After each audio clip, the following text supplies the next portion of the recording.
What's up, everybody? My name is Shannon and I am still waiting for my satyr, and today we are talking about The Gilded Cage by Lynette Noni. So this is the sequel to The Prison Healer, which I absolutely adored. That book was so good, and honestly this series really is for Sarah J Maas fans, with that first book really being like, what if we got to see Celaena like in the salt mines of Indivir going through all of that. And this book really reminded me a lot of like A Court of Thorns and Roses, of Court of Mist and Fury, just like really getting in those vibes, because we're seeing Kiva expand her horizons and like learn more about this world and really come into her own. The thing I love about this series is the characters like Kiva and Jaren and Tip and everybody. It just really feels like a family, and it really feels so lived in, to the point where I just really enjoy seeing them all have dinner together, seeing them go on outings. Like, is it a little bit fluffy? Does it kind of drag down the plot? Yes, but I love those character building moments, and it was just so much fun to read. On the flip side of that, I am giving this book an A-, and that's because those moments do drag down the plot, just to the point where like it gets a little repetitive. Kiva has to make a choice in this book. Is she going to stay true to her family and like fight for the rebellion? Or is she gonna stay true to her new family, to Jaren, to everybody who has done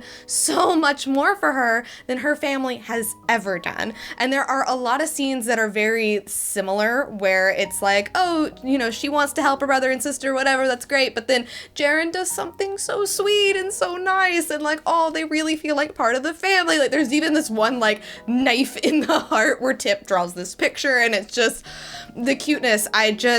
Kiva, your choice has never been clearer. You know the choice you need to go down, but I understand family, all that fun stuff. I'm having so much fun reading this series. I really, really love Jaren. He is such a good book boy. And like, listen, I knew this is like the second book in what I assume is going to be a trilogy. Obviously, it's a darker middle chapter.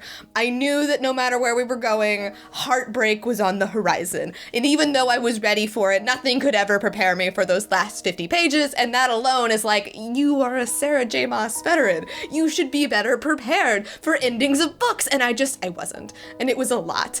And I am more excited than ever going into the next book in the series, because once again, like, everything has changed. In that first book, it was all within that prison. And then in the second book, we're really learning more about the policies, and we're learning more about like the different kingdoms and what's going on. And then going into the final book, like, everything is different again. And Kiva really does have to figure out what it is that she wants to fight for and what kind of person she wants to be now that she has the ability to make those choices. So, like I said, I'm giving this book an A-.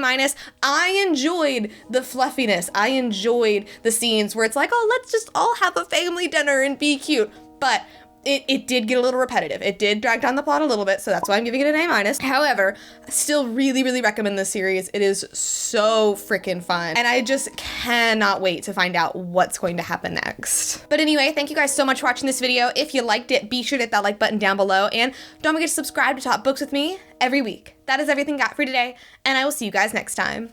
Bye!